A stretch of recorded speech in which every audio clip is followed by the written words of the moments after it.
자기소개 파트입니다. 네, 안녕하세요. 안녕하세요. 안녕하세요. 안녕하세요. 저는 남명옥이라고 합니다. 대전에서 30년 차 연극 배우로 활동을 하고 있고요. 그리고 때때로 연출도 하고요. 내 인생의 빅잼이라고 생각하는 연극을 하면서 살아가고 있는 사람입니다. 포털 사이트에 남명옥을 검색한다면 네. 어떤 연관 검색어가 뜰까요? 아니면 자신이 어떻게 소개되고 싶은지 여러 키워드를 좀 꼽아주세요. 때때로 TV 보면은 유명 연예인들이 자기 이름을 포털 사이트에 검색해 본다고, 눈뜨면 검색해 본다, 자기 루틴, 일어나자마자 하는 루틴 중에 하나다, 이런 얘기 들어본 적이 있는 것 같아요. 나도 한때 검색해 본 적이 있는 것 같아요. 근데 어떤 기사가 났나 이런 것들은 아니고, 제 자료를 주로 돌아보거나 찾아볼 때 오히려 검색해 보는 것 같아요. 기록이 어느 정도 남아있는지, 아니면 지금 나에게는 남아있지 않는 어떤 기록이나 내용이나 사진이나 기사가 있는지 검색해 볼 때 포털 사이트에 제 이름을 검색해 보는 것 같아요. 그래서 필요한 것을 찾아보다가 예기치 못했던 옛날의 어떤 모습이나 과거에 내가 했던 인터뷰나 이런 것들을 맞닥뜨릴 때도 있어요. 그럴 때 좀 과거의 그 시점의 나를 다시 집중해서 돌아보기도 하죠. 좋은 아카이빙인 것 같아요. 네. 남명옥에 대한 해시태그를 단다면 연극 배우, 연극. 온통 연극밖에 없는 것 같은데 저기가 많이 뜨더라고요. 그 시절에 2000 몇 년도야? 13년도 즈음에 14년도 즈음에 평강공주, 바보온달과 평강공주라는 퍼포먼스 작품을 가지고 일본을 갔었어요. 그 기사가 좀 아카이빙이 좀 많이 되어 있고 기사에 좀 많이 남아 있는 것 같더라고요. 그 생각이 번뜩 나네요. 그러면 평강공주? 사실 이 비주얼과 잘 안 어울리는 역할이긴 했는데 좀 강력한 퍼포먼스를 해야 됐기 때문에 그 역할도 했었죠. 그래서 갑자기 문득 포털 사이트 이름 검색하니까 그 당시 그 퍼포먼스에 대한 자료가 많이 나와서 평강공주 갑자기 떠오르고요. 퍼포먼스, 즉흥 또는 즉흥극, improvisation, 제가 지향하는 어떤 연극의 표현법들, 즉흥성, 이런 거 해시태그로 붙이고 싶네요. 갑자기 또 홍차? 홍차 좋아요. 한동안 내가 마시는 차 중에 어떤 걸 좋아할까 생각을 했었는데 홍차를 좋아하는 것 같아요. 그리고 잘 맞는 것 같아요. 홍차 해시태그. 또 요즘에 하고 있는 프리다이빙 해시태그 프리다이빙. 프리다이빙 아주 좋아요. 시작한 이래로 시간이 많이 맞질 않아서 많이 가보지는 못했는데 그래도 지금 어쨌든 1단계, 레벨 1단계, 초급 수준의 단계는 배운 상태여서 아주 재미있습니다. 물속의 고요함을 즐기는 시간들, 저한테 굉장히 위로가 되는 시간이어서 책도 있네요. 혼자 있는 시간에 책 읽는 것도 좋아하니까 책, 희곡, 그리고 최근에 가장 많이 다루었던 햄릿의 엄마 거트루드, 이것도. 그리고 인스타그램을 근래에 이제 막 시작하게 돼서 하는데 특별히 이제 부연 설명을 길게 막 이렇게 서술하고 싶지가 않더라고요. 잘 모르기도 하고 인스타그램을. 그래서 해시태그로 짧은 단어들을 붙이는데 최근에 가장 많이 붙인 해시태그가 거트루드였던 것 같아요. 최근에 가장 마음을 쏟았던 작품들, 작년 말에 1인극도 거트루드 햄릿을 주제로 했었고, 또 모두 행복해졌으면 좋겠어 라는 작품 역시 햄릿을 근간으로 해서 각색된 대본으로 작품을 했고, 또 바로 직전에 또 작품을 거트루드 역할을 또 하게 됐고 하니까. 대전 배우로서 어떤 영향력을 펼친 것 같나요? 글쎄, 잘 모르겠어요. 그렇게 물어보면 상당히 부담스러운데 어떤 영향력을 주겠다 또는 줬다 이렇게 감각해 본 적이 잘 없는 것 같아요. 그냥 그때그때 내가 할 수 있는 최선의 역할들을 해왔고, 또 내가 도움이 된다면 도움이 될 수 있는 일들을 해왔고, 나를 필요로 한다면 그 필요로 하는 만큼의 상응하는 어떤 역할을, 주어진 역할들을 최선을 다했고, 그 정도 수준이지 어떤 대단한 영향력을 줬다 이렇게, 아니면 영향력을 주고 싶다 이런 생각을 해보지 못한 것 같아요. 다만 그런 주제가 될지는 모르겠지만 혹시 도움이 될 수 있다면 도움이 되고 싶고, 힘들 때나 뭔가 걱정이 되거나 이야기를 듣고 싶을 때, 하고 싶을 때 찾을 수 있는 선배가 됐으면 좋겠다, 그런 생각하고 있고, 또 어차피 무대에 서면 배우로서는 다 같은 파트너거든요. 그러니까 파트너로서 서로 의지할 수 있는, 나 역시도 의지할 수 있고 또 나도 의지할 수 있는 사람이 되어서 좀 오래 함께 연극하고 싶은 마음, 뭐 그런 게 존재하는 것 같아요. 그리고 뭐 이거는 연출을 시작한 계기와도 비슷한데, 연극이라는 게 이제 혼자 할 수는 없는 일이니까 나 혼자 독불장군처럼 잘났다고 할 수 있는 일이 절대 아니기 때문에 함께 해야 되는 사람들, 함께 할 사람들이 많아야 돼요. 그래서 할 수 있다면 많은 사람들이 연극을 하고 연극을 보고 그런 분위기를 만들 수 있는 사람이 되고 싶다, 그런 생각이 드네요. 자신은 어떤 장점이 있는 배우일까요? 장점과 단점을 말해주세요. 배우로서. 배우로서 남명옥은 좋은 점, 장점은 유연해요. 열린 배우라고 생각해요. 그리고 열린 배우로 살고 싶어요. 역할의 작고 큼을 떠나서 내가 그 역할을 맡은 이상 나의 이렇게 생겨먹은 몸과 말로 어떻게 그 인물을 표현할 수 있을지에 대해서 집중하는 것. 네. 그게 어쩌면 제일 큰 장점. 그걸 할 수 있다, 잘한다, 해야만 한다, 이게 장점이고, 단점은 또 워낙 확실한 비주얼을 갖고 있잖아요. 그러니까 아주 다양한 역할을 하긴 좀 어려워요. 그래서 제 대체로 맡은 역할이 여왕, 여왕 역 꽤나 한 것 같고, 그다음에 비극의 주인공인데 강렬하게 죽는 비극의 주인공들 많이 했던 것 같고, 아니면 캐릭터성이 굉장히 강력해서 아주 코믹하거나 센 역할들, 이런 역할들 좀 많이 한 것 같아요. 그래서 흔히 알고 있는 아주 그 뭐 비련의 여리여리한 여주인공이랄지 뭐 그런 역할은 없었던 것 같고, 역할의 선택의 폭이 조금 좁다라고 볼 수도 있거든요. 이게 좀 단점이겠죠. 근데 배우들은 대체로 저마다의 비주얼을 타고나잖아요. 그래서 그것에 상응하는 역할들을 많이 이제 맡게 되는데, 그것이 뭐 타고난 단점이라면 타고난 단점이기도 하고, 근데 그럼에도 불구하고 저는 주제 파악을 잘해서 저는 그런 역할의 매력을 느꼈고 그런 역할을 하고 싶었고 그런 역할을 맡기 위해서 최선을 다했던 것 같아요. 그래서 지금 돌아보면 하고 싶었던 역할은 거의 했어요. 거의 다 했어요.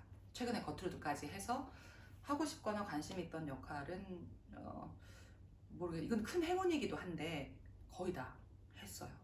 그래서 작년 말쯤에는 큰 딜레마가 찾아왔었죠. 이제 나는 어떤 역할을 할 수 있을까?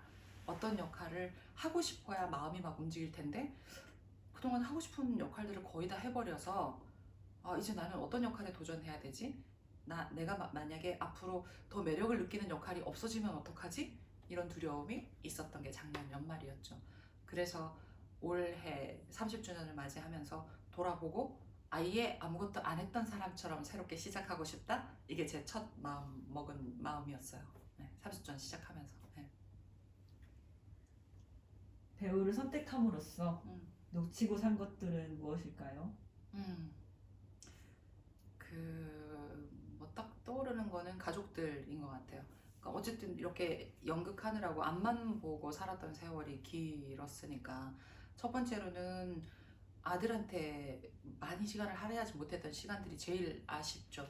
근데 이제 뭐 이렇게 장성해서 독립을 최근에 하고 나니까 뭐 또 그 아이는 그 아이 몫의 삶이 있고 나는 내 몫의 삶을 열심히 살았다, 뭐 그런 생각이 들지만, 그래도 연극을 막 열심히 하느라고 놓쳤던 건 조금 더 이 아이가 어렸을 때 조금 더 시간을 보내거나 조금 더 무엇인가를 해줬더라면 조금 좋았겠다, 이런 아쉬움은 늘 남죠. 그리고 남편한테도 워낙 성향이 다른 사람이어가지고 남편이 좋아하는 걸 함께 많이 못 해줬던 것 같아요. 그렇다면은 결국은 배우로 열심히 사느라고 함께 사는 가족에게 무엇인가를 더 해주지 못했다라는 아쉬움은 분명히 남는 것 같아요. 그러면 앞으로 놓치고 싶지 않는 것이 있다라고 하면 연극 말고. 다 독립을 하고 이제 독거노인이 돼버려가지고 잘 살도록 해야 될 것 같아요. 나도 내 중심을 잡고 건강하게 잘 살아야 할 것 같고, 앞으로는 연극으로는 이제는 내가 하고 싶은 것보다 나를 필요로 하는 곳에 내가 잘 서 있어야겠다라는 생각이 들고, 내가 무엇인가를 막 역동하는 것보다는 역동하는 사람들 옆에서 힘이 돼야겠다 이 생각이 좀 더 많아지는 것 같고요. 가족들한테는 일단은 뭐 가족들이 원하든 안 원하든 그 긴 세월 동안 나를 많이 서포트 해줬으니까, 이제는 혹시 가족들이 나를 필요로 하는 순간이 있다면 1순위를 좀 앞으로는 좀 더 가족을 좀 생각하는 마음으로 살아야 되지 않을까, 뭐 그런 생각이 들긴 해요. 이게 마음먹은 대로 될지는 모르겠지만 늘 새로 다짐하는 마음은 가족들한테 잘해야지 이런 생각이 들죠. 근데 항상 이렇게 보면 연극하고 가족의 비중을 두고 항상 연극을 먼저 선택했던 삶이 훨씬 더 길고 그 할당량인 시간이 많았던 것 같아요. 혹시 자기가 배우가 안 됐다라고 하면 음. 좀 스트레스 받았을 것 같은 직업은 뭐가 있을까요? 좀 역할로서야 많이 해봤지만 실제로 스트레스 받았을 것 같다라는, 공무원? 음. 정치하는 사람들? 음. 뭐 스트레스 받지 않을까라는 생각이 들기도 하고, 네. 아니면은 주부들이 또 스트레스 많이 받을 것 같은 생각도 들어요. 왜냐면 저는 온전히 주부로 살지를 못했던 것 같아요. 뭐 그런 비슷한 시간도 있었지만 실제로는 계속 연극을 향해서 역동하고 있는 마음이 계속 있었으니까. 근데 주부로만 산다 하면 제가 바라보기에는 그 삶이 되게 스트레스 받을 것 같다라는 생각이 들어요. 가족 안에서 그 가족을 최대한 케어하기도 하고, 자신이 그 가족 단위 안에서 모든 것들을 좀 노력해야 되는 삶이니까, 제 입장에서는 만약에 제가 된다면 전업주부로 사는 일이 제일 스트레스 받을 것 같다?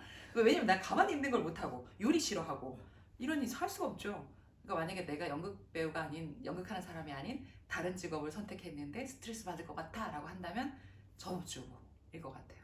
그러니까 뭐 어떤 분들은 전업주부를 잘 해내실 분들 당연히 계시겠지만, 저한테는 좀 고통스럽고 힘든 직업이 되지 않을까? 스트레스 많이 받는 직업이 되지 않을까? 라는 생각이 들어요.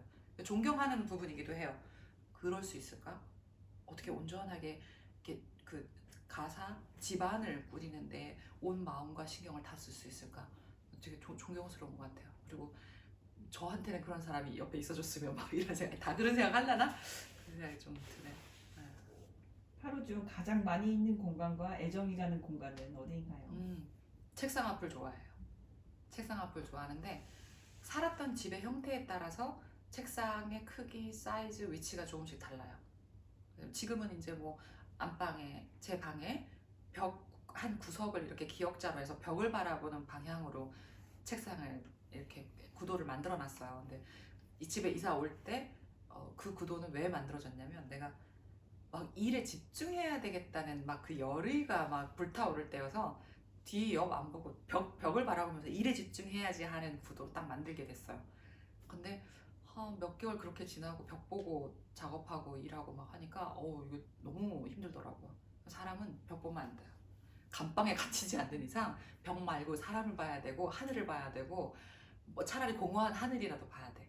벽은 아닌 것 같아요. 그래서 요즘에 제 책상, 벽을 보고 있는 책상은 짐을 올려놓고 식탁에 나와요. 식탁이 책상 겸 식탁 겸 뭐 여러 가지 테이블이 되고 있죠. 가장 좋아하는 집에서의 공간은 언제나 책상, 뭐 좌식이든 뭐 아니면 앉는 자리든 식탁이든 뭐 어쨌든 작든 크든 위치와 크기에 상관없이 책상 앞을 제일 좋아하는 것 같아요. 책상에 앉아 있는 걸 좋아하신다는 게 의외였거든요. 어. 머물러 있지 않는 걸 좋아한다고 어. 알고 있었는데, 그 애정하는 장소를 꼽았을 때 책상이라고 하셔서. 근데 왜 공무원이랑 정치인을 하기 싫었는지도 궁금해요.